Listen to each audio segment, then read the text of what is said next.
Hello and welcome back to the Why Callum Football Manager channel. Today we embark on a brand new Football Manager save, Tika, Taka, Burnley. Now, that doesn't sound familiar if you're a Burnley fan or anyone who's watched Burnley in the last 10 years under the tenure of Sean Dyche. However, the man has gone, a new man is in town, and we've got a new style to play.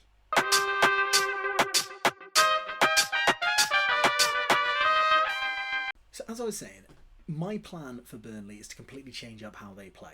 They are a well-renowned team for being long ball, physical, hard to beat. We're going to go quite the other way. We're going to go down the route of being a ball-playing team, getting the ball on the deck, playing beautiful football, the beautiful game, exactly how all the Burnley fans would have liked.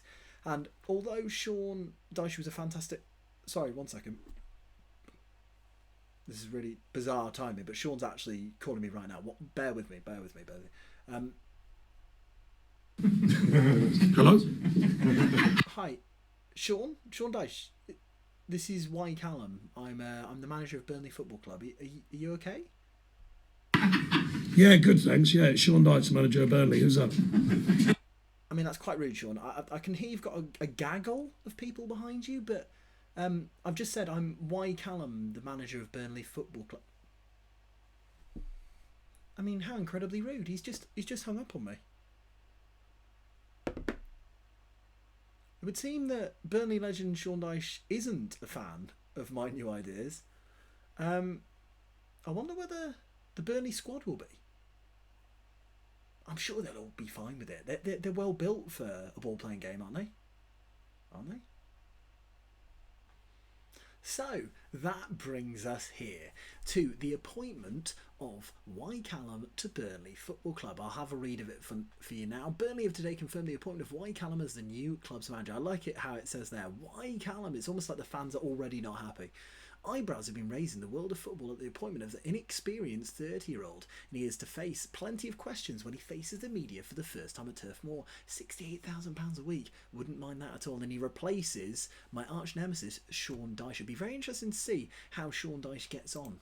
I don't want to dwell too much on the current squad because I'm conscious that with a relegation, players want to leave, you want to get your own stamp on the team, so I won't pay too much attention to it. However, early doors, our number one goalkeeper would like to talk about the team getting relegated, as would Dwight Mcniel, two of the better players in the squad, so we'll do that quickly. Nick Pope, he says, for the good of my career, I need you to accept my transfer request.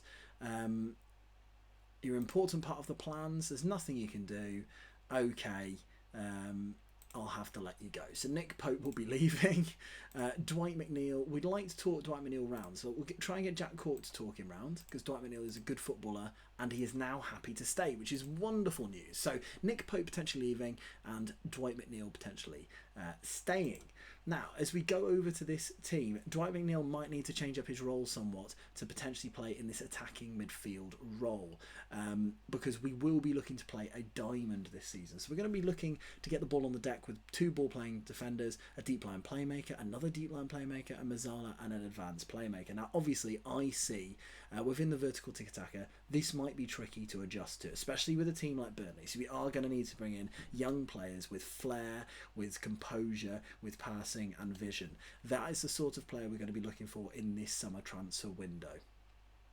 So it turns out that filming your first YouTube video takes a lot of time, and suddenly you go to bed and then you wake up and it's the next day, which is why I'm wearing a new t-shirt and I've had a wash, which is always good to have a good old wash, isn't it?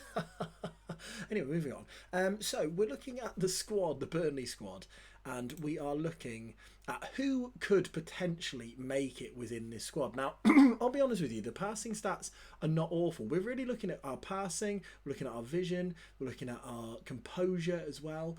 These are all important stats for Tika-taka player football. So if you look at sort of the first... You can maybe stretch to maybe there. All of these players would probably be okay within it. Now, just off watching Burnley in the past, I'd be surprised if the likes of Ashley Barnes would be able to do it. Goodmanson, not really needed with being a winger.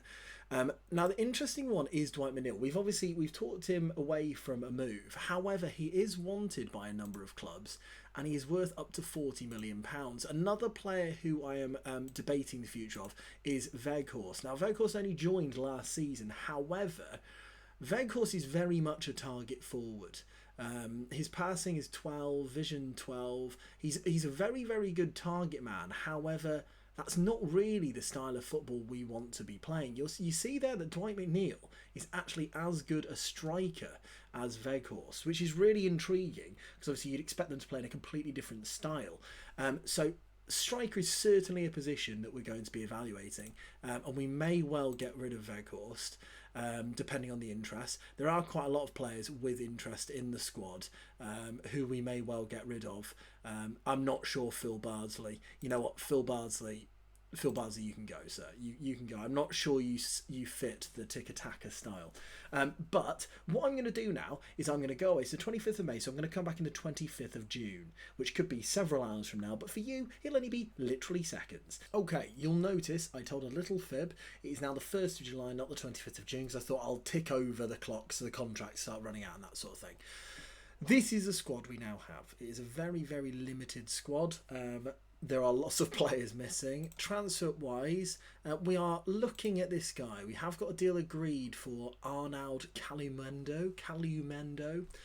Whether he fits fully, I'm not sure. So I'm waiting until the full scout report comes back. I have delayed that a couple of times. We have signed Tom Lawrence from Derby. We got him on a free transfer. Although his passing and vision isn't like unbelievable, I think he would really fit in our new system, and he's a good championship player as well for free, so I thought he made sense. We also signed another one of his compatriots, Jason Knight, equally not quite there yet. However, he was young.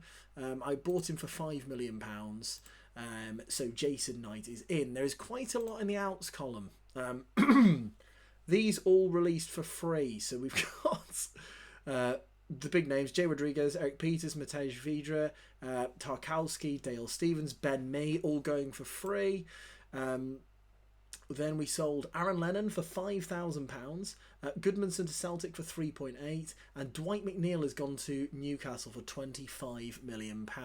Now, on the potential outs list, you can see most of the squad is now wanted.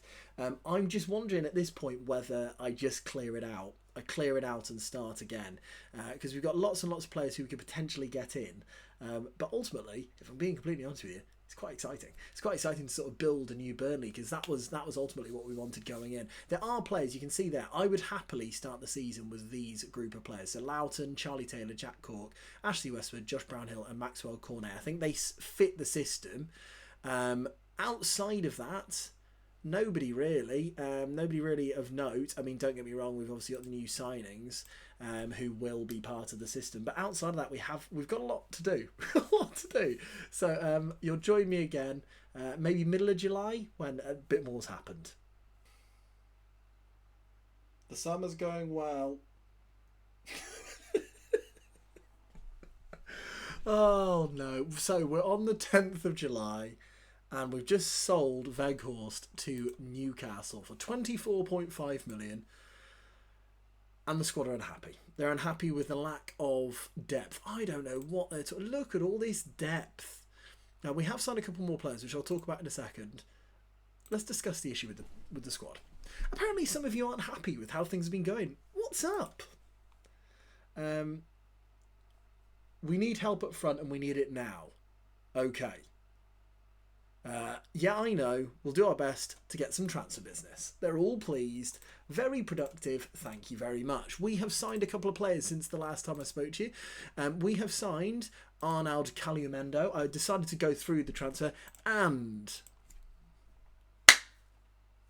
we have signed the entire city of Lincoln. Can you believe it? We have actually signed Lincoln City. So I thought we didn't have many players, so we have brought in the Brazilian called Lincoln. But obviously, he is an entire city, so we've got at least 1,000 people who are playing now. He's been around Brazil and Portugal, and he even had a small stint in Turkey.